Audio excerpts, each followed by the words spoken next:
Hi guys! Good evening! Kumusta kayo? Alam nyo ba, ang sakit na ng mata ko. Kasi kaka-edit. Kaka-edit. Di ba sabi ko nga sa inyo, tinatry ko nga maging active. Kunwari. Wala lang, nag-vlog lang ako dito sa second channel ko kasi na-miss ko lang makipag-talk. Parang na-miss ko lang makipag-usap sa inyo ng ganito lang, chill lang. Nakakapagod mag-content, no? Minsan iisipin mo na ang hirap gumawa ng content. Ang hirap mag-isip. Ang hirap alam mo yun, magsalita ng magsalita. Yung paano yung mga sequence mo sa vlog mo, lalo na pag tutorial. Kasi syempre, sa dami ng mga magagaling. Ang dami kayong magagaling na content creator ngayon. As in, tas sabayan pa ng mga sikat. Syempre, tayong lang, ordinaryong YouTuber lang. Maliit lang tayo. Para ang hirap, di ba? Kung hindi mo pagagandahan yung video mo, nga ka, di ba? Kaya, it's a matter of passion talaga kung magko-content ka. Dapat talaga, siya nasa puso mo talaga siya. Yung parang, kahit na dumating yung time na nabu-burnout ka, para bang, hanapin mo pa din yung pagko-content mo. Kasi sobrang satisfying kapag natapos mo yung pinaghirapan mo ng ilang araw. Inedit-edit mo talaga. Lalo na pag may mga content na ang hirap niyang gawin.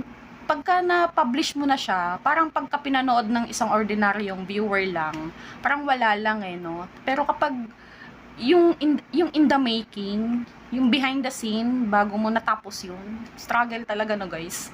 Alam kong maiintindihan ako ng mga tropa ko dyan, na kaparehas ko din, na ilang years na tayong nagko-content at ilang years na rin tayong monetize. Tapos alam nyo ba, dadating pa sa point na, syempre pinag-arapan mo yung video, no? Syempre content ka, edit ka, pagod ka pa, no? Tapos pagka-publish mo, konti lang yung views. Naintindihan ko yan kasi ever since way back 2019 hanggang 2024, talagang din yan, na-experience ko yan, hindi lang talaga kayo. Kahit pa sabihin nyo na malaking channel na yung MGR Official, hindi ko siya feel, alam mo yun. Tapos minsan, 'di ba nitong mga nakaraan, nag-live nga ako sa main channel. May time talaga minsan na hindi ko nga alam kung anong gagawin ko sa live ko. Parang ginagandahan ko na lang. Minsan, basta ang hirap talagang nakakapagod. 'Di ba? Matagal din akong naglaylo nung nakaraan, tapos na busy pa. Tapos yung wala kang gana. Yun nga, nakwento ko na sa live yun nung nakaraan na parang bang na-burnout ako.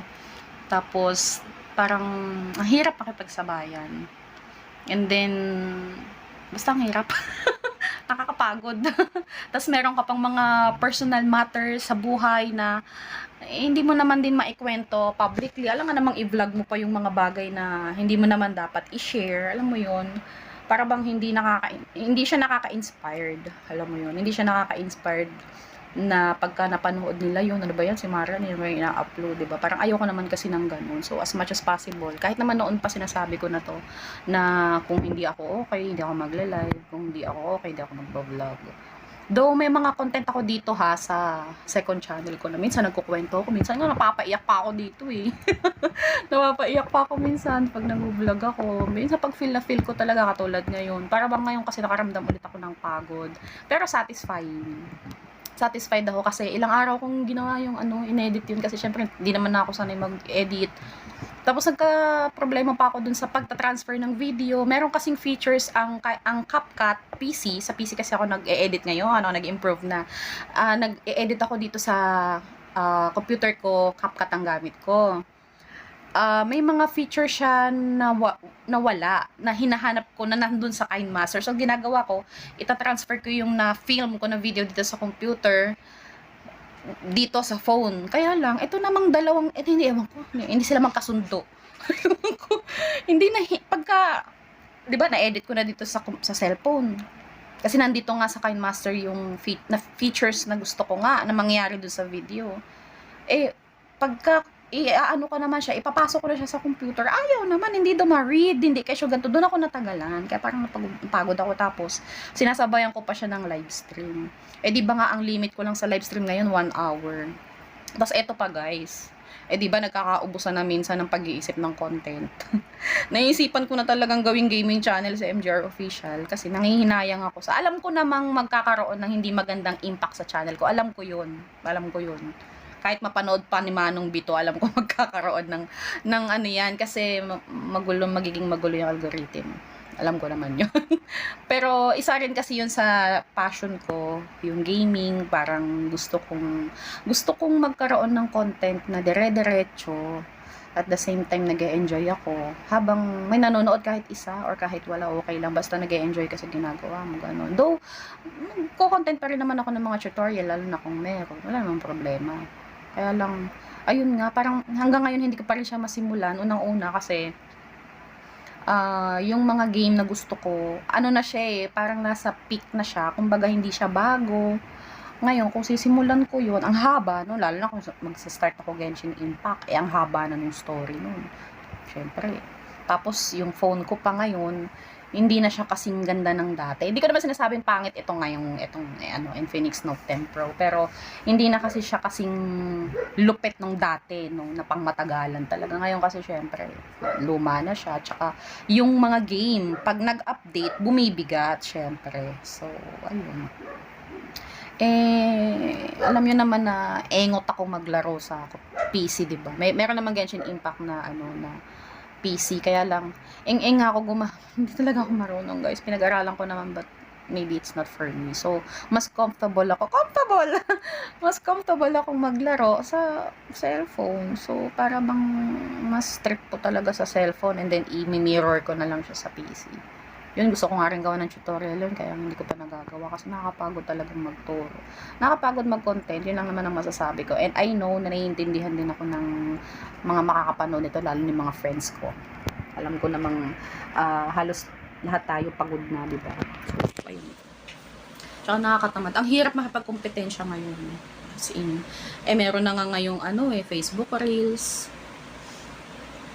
Tapos, sa TikTok naman, matataas yung views ko sa TikTok. Kaya lang, tinamad ako mag-TikTok.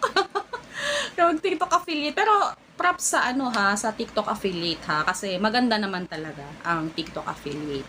Maganda siya. Maire-recommend ko siya sa inyo kung gusto nyong mag-start ng affiliate marketing online. I highly suggest or I highly recommend TikTok talaga. Pag-aralan nyo. I have certain videos. Marami din ako nagawang videos, kaya lang hindi ko na natuloy-tuloy. Tapos may mga questions doon na hindi ko na rin nagagawa ng video. It's just because tinamad na akong i-search or aralin yung mga tanong nila. Sorry talaga guys, pasensya na po talaga. Tao lang po ako. Napapagod din. Tapos alam nyo ba guys, iniisip ko sa mga susunod na buwan, ano nang gagawin natin, 'di ba? Parang hanging in the parang basta parang kang nakahang ganun. Oo, tuloy-tuloy nga, kaya lang minsan pagka nakakalungkot din talaga. I know na naiintindihan niyo din ako kasi minsan magla-live ka, walang tao. Talaga nakakaloka talaga. Minsan sila Sir Cydrix lang, minsan sila Gwiniski. Si Manong B, minsan nasilip-silip. Tapos may mga mangilan-ngilan na mga bagong viewers. Shoutout po sa inyo. Hello po. Alam nyo kung sino kayong mga bago. Tapos yung mga dati na mga luma, may mga kanya-kanya na silang buhay. At saka, di ba sinabi ko naman dati pa, na people come and go. And I know na darating talaga yung time na magkakanya-kanya talaga tayo. Hindi naman habang buhay, aalalayan ko kayo. Hindi naman habang buhay, kailangan nyo ko. Ay, nagdadrama yarn. Pero totoo yun. Hindi habang buhay, magkakasama tayo. Yun nga, people come and go. Dadating, aalis. Ganun. Ganun talaga ang buhay. Walang permanent. Diba? Walang permanent. Tapos, may time din minsan guys na, na nalulungkot ako kasi syempre, galing ako sa saya eh. Alam niyo yun? Galing ako sa saya. Kasal ko. Saya-saya ko kaya nun. Kasi dream come true yun. Tapos matagal naming pangarap yun. Matagal naming pinagplanuhan. And then biglang natupad. No? Kaya sobrang thankful ako sa Diyos. kay Lord kasi binigay niya sa amin yung dream namin. Syempre, lahat naman tayo mga babae dyan, pangarap natin lahat maikasal, tapos makapagsuot ng wedding gown, masuot mo yung magandang shoes na gusto mo, makapag-makeup. Alam niyo naman, di ba, hindi ako nagbe-makeup. So, alam niyo yan kung gaano ko katamad. Lip gloss, lip tint, ayan. Yan. Pulbo, yan, mga ganyan lang naman yung, mga ganyan lang naman yung trip ko sa buhay. Hindi nga ako marunong magkilay. Alam mo yun, nung time lang yun. Parang galing kasi ako dun sa masayang moment. And then, biglang pagdating nung November, kasi aalis na si Tarty, punta na, balik na siya ng Taiwan. Parang biglang nawala na. Syempre, nakakalungkot kaya yun. Diba? 6 years kaming magkalayo. Tapos, biglang all of a sudden, after 40 days, alis na siya. Isa yun sa mga naging alam kong baka na-OA yan kayo, pero that's me lang naman. Hindi naman lahat ng sinasabi ko ay ganun din naman sa inyo. Baka nga mas strong pa kayo sa akin, di ba? Pero maganda na rin naman na na kahit papano, kahit sa mga ganitong video o kaya kapag nagkukwentuhan kami dito sa labas, nila nanay, tsaka ng mga kapatid ko, pag nagkukwentuhan kami, minsan nasi-share ko sa kanila. Tsaka sa inyo, ngayon lang. Kasi parang, yun nga, nakaramdam ako ng pagod, tapos parang gusto ko mag-vlog ng, yung as in vlog na walang intro, walang filter, walang anything. Ayoko maglagay ng intro, ayoko maglagay ng background music. Etong vlog na to raw. Ibig sabihin, tuloy-tuloy ako nagsasalita kung ano yung mapasok sa isip ko. So, yun nga, mabalik nga tayo. Yun nga, biglang lungkot ako. Tapos, alam nyo ba, meron ako naging problema noong November. Basta sobrang dumating pa nga dun sa point na basta hindi ko kasi ma-open pa dito guys kasi nakakahiya talaga. Nakakahiya. Basta nakakahiya. Nag-chat pa nga ako niyan kay Chapipay tsaka kay Sir Tony. Sir Tony, hello po. Tsaka kay Chapipay. Nag-chat ako sa kanila. Huminga ako ng tulong. Tapos hindi ko sinasabi yung problema ko sa asawa ko kasi nahihiya ako at natatakot ako. Basta ayoko na siya masyadong i-open dito kasi nahihiya talaga ako. Pero alam mo yung mag-birthday ka tapos wala talaga. Ay naku guys, basta talaga. Basta. Tapos masama pa yung pakiramdam ko noon kasi meron akong menstruation, sakit-sakit ng pusong ko, hinang-hina ako. Ay naku talaga guys. Hindi talaga ako makapagsimula ng mga panahon na yun. Ngayon lang ako nakakabawi-bawi. Ngayon. Tapos after kong ma-publish yung na-schedule ko na kasi yung ginawa kong content. Yung sa yellow warning. Kasi 2024 na may yellow warning pa yung channel ko. Dapat last year pa yan. Hindi ko nga magawa. Ay, nakatamad kasi ako. Bali, pinush ko lang talaga ngayon for the sake na, alam mo na yun, 2024 na Marian, kilos-kilos din. Kaya ayun, buti na lang talaga natapos ko siya. Siyempre, pagka tapos mong mag-film, edit mo pa yun. Diba? Cut and trim, mga ganun. Alam niyo yan guys, sa mga nagko-content din dyan talaga na, yung content talaga na, nag-e-edit talaga ng, ng hardcore. Hardcore talaga. Basta mga ganun. Cut and trim mo pa, tapos medyo, mo pa yung, tawag dito. Sa akin kasi sinasharp ko ng konti yung video para lang hindi siya parang blurry. Basta sinasharpen ko pa siya. Medyo tinataasan ko yung saturation para medyo makulay ng konti. Ang dami kong ina-adjust. Sa pag-edit pa lang, mauubos na yung lakas mo, yung utak mo. Kaya para bang ang sakit dito, sakit sa utak, ganun. Basta naiintindihan niya ng mga tropa ko dyan, mga kapanood ito. Tapos after mo pang matapos yun, syempre lalagyan mo pa ng intro, ng outro, subscribe button, mga kung anik-anik ba para lang pampaganda ng video, syempre, di ba? Ayun, tapos after nun, eto na pinakamahirap thumbnail talaga. Ewan ko ba? Kasi yung thumbnail kasi yan yung pinaka-profile picture ng video mo eh. Ngayon, kung hindi siya attractive, hindi siya engaging, hindi papansinin yung video mo. Di ba sabi ko nga sa inyo, sa panahon ngayon, maraming magagaling. Di ba? Hindi natin kaya makipagsabayan sa kanila. Maraming sikat. So, kung hindi ko gagalingan, kung hindi ko aayusin yung trabaho ko, hindi ko aayusin yung content ko, di nga, di ba? Kaya yun lang di talaga maisasuggest ko sa inyo. Guys, kailangang pag-aralan, lalo sa mga bago, pag-aralan nyo yun. Kasi, ang hirap makipagsabayan. Minsan nga, kahit na ginawa mo na yung best mo ha, as in, best mo talaga. Pati kahit sa live, wala, nga pa rin sa views. Grabe no, kaya nakakapagod. Ang masasabi ko lang talaga is nakakapagod. Pero syempre, hindi pa rin naman ako susuko dahil even though naka-experience ako ng parang wala akong gana, parang na-burnout ako, tinatamad ako. Lahat na ata ng mga yan na experience ko na for the past months, tong years na to na nakalipas, experience ko yan. Pero at the bottom of my heart, mahal ko ang YouTube. I love you, YouTube. Kasi dahil sa YouTube, marami ako naging friends, marami naka-appreciate sa akin, nagkaroon ako ng self-confidence, nag-improve ako the way I talk, the way I makipag-usap in online, mga ganun. Dati kasi di naman ako ganito. So, nagkaroon ako ng silver play button. Ayan, nagkaroon tayo ng silver play button. Very, very, ano yan, isa yan sa mga masasabi kong naging proud ako sa aking sarili. Siyempre, sa community ko din na nabuo dito, though yung iba wala na sila, kanya-kanya na, ng kanya-kanya na. So, it's okay. Yung nga, people come and go paulit-ulit. Wala, kailangan talaga natin mag-move on. Hindi talaga nga lahat ng makikilala natin nag-stay. Kaya magkagayon man, ay mahal ko pa rin ang YouTube. At hindi, babalik at babalik pa rin ako dito. Lalo na pag nami-miss ko. Tulad ngayon, parang na-miss kong biglang mag-content ng ganito. Wala lang, gusto ko lang kayong kausapin. Gusto ko lang mag-vlog na yung as in ganito na raw nang walang kahit ano. Hindi ko to pinag-isipan eh. Parang gusto ko mag-vlog.